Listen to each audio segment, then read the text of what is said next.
Assalamu alaikum wa rahmatullahi ta'ala wa barakatuhu. Barkanmu da sake saduwa da ku a daidai wannan lokaci a cikin cibiyar taku wacce aka fi sani da Attaqwa Research and Herbal Medicine Center, wanda take zakulo muku magunguna wanda zai taimakawa lafiyoyin jikinku, musamman daga magunguna da suka jibanci sharre-sharre irin na sanyi, da magunguna da suka jibanci basir wato hawan jini, da kuma ciwon siga, da ulcer, da shauran jinya kala-kala, wanda muke taimaka muku da magunguna yayin da muka binciko su waɗanda suka kasance masu sauƙin haɗawa domin mu baku, domin Allah da manzansa, domin ku sarrafa kuma aiwatar kamar yadda muka faɗi, domin ku taimaki lafiyar jikinku ba tare da kun je ga wani ya duba ku ba, idan har kuna da damar yin hakan. A yau ma wannan cibiya mai suna Attaqwa ta yi duba da gabatowar wato watan azumin Ramadana wanda yake gabatowa. Hakan yasa ta yi duba yadda za ta kawo muku maganin ulcer wanda zai zama kaifiyan, wanda yake da matuƙar tasiri a jikin ɗan adam, wanda zai taimaka muku wajen gabatar da ibadar ku ta azumi ba tare da samun wani miskila ba. Duba da kasancewar wasu da dama suna son aiwatar da azumin domin ɗimbin ladan da ke tattare da shi, amma ulcer ta hana su sakat, ba ta ba su daman aiwatar da azumin. Hakan yasa mu ma muka yi duba ganin cewa mun kawo muku abin da zai taimaka muku insha Allahu wajen ganin cewa kun gabatar da azumin ku ba tare da samun mishkila ba, har ma ku gabatar da azumin sitta Shawwal, wato guda shidan da ake yi bayan watan azumin Ramadana ba tare da samun damuwa ba. Ga dai magungunan da muke so za ku yi amfani da su kusan kala biyu ne. Kala na farko wanda za su yi amfani da shi, wanda ulcer su wato bata kai makura ba, wato bata zama chronic ba, bata zama mai tsanani sosai ba.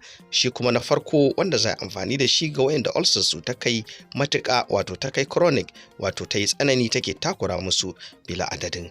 Ga wayanda kawai ciwon kirji ko kuma zafin kirji da wato suka a haƙarƙari da ƙugu take sa su, to wayannan za su iya amfani da wannan ƙaramin haɗi insha Allahu, kuma su samu fa'ida ba tare da ɓata lokaci ba.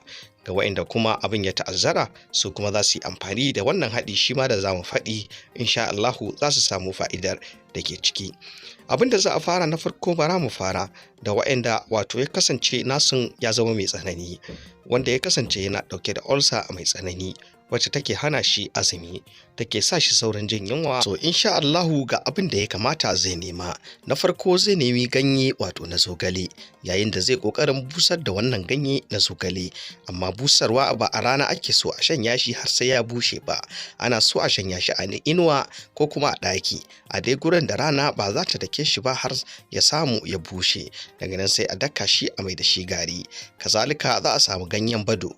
Idan aka samu ganyen bado, shi ma za a shanya shi, shi kuma za a iya shanya shi ko da rana ne in ya bushe, shi ma sai a daka a mai da shi gari. Yayin da aka samar da wayannan gari na wayannan abu da muka ambata guda biyu, wato garin ganyen zogale da garin ganyen bado, sai a haɗe su guri guda, sai a haɗa su haɗa jikin su, sai a ringa ɗiba kamar cokali guda ɗaya ana zubawa a kofi a cikin nono ko kuma madara ta ruwa, sai a ringa sha gabanin za a kwanta bacci. Kullum haka za a ringa yi, to da izinin Allah ulcer ka in dai ba ta ajali ba ce, insha Allahu idan ka yi kwana 7 ka ƙara yin wani kwana 7 kana yin wannan, to insha Allahu za ka rabu da ita har abada ba ma iya warkewa ba. Wannan shine fa'ida ga wanda ulcer su ta zama mai tsanani. Ga wanda kuma ulcer sa ba ta da tsanani, abin da ya kamata ya shine shi kuma zai ringa samun ayaba guda ɗaya in babba ce, in ƙarama ce ayabar a samu kamar ƙwalli guda 2, sai a yayyanka ta ƙanana kamar yadda take a cikin wannan kofin. Idan aka yanka, sai a ɗan samu madara kamar gwangwani ɗaya haka, sai a zuba ruwan a ciki, a sa a blender, sai a yi blending wannan ayabar, wato a niƙa ta, sai kuma a juye ta a kofi, sai a ringa shan wannan ayaba aƙalla minti 30 kafin a ci abinci. Insha Allahu a yi da safe, a yi da yamma. Insha Allahu a nan ɗau lokaci kamar sati guda ko kuma shi ma sati 2 ana yi. Insha Allahu sai ka nemi duk wata matsala ta ulcer da za ta iya hana ka azumi ka rasa.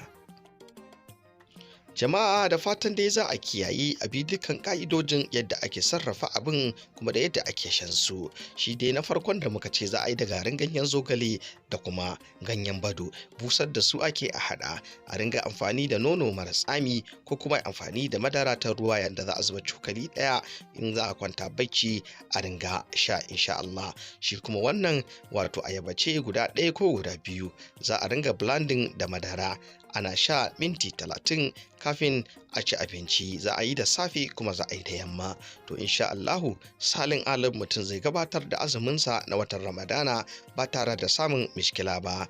Wannan dai mun ba ku fi sabilillah, kuma a jarraba. Ga wayanda suka jarraba insha Allahu za su ji daɗin sa kuma za su yi mana addu'a, za su yi wa magabata addu'a. Sannan dai ladan wannan al'amari da muka bayar a yi wa annabi sallallahu alaihi wasallam salati. Wannan shine mu fa'idar da muke so. Allah ubangiji ya ƙara annabi daraja, ya ƙara rufa mana asiri duniya da kiyama, ya kuma ba marasa lafiyar mu lafiya. Mu da muke da lafiyar Allah ubangiji ya inganta mana ita.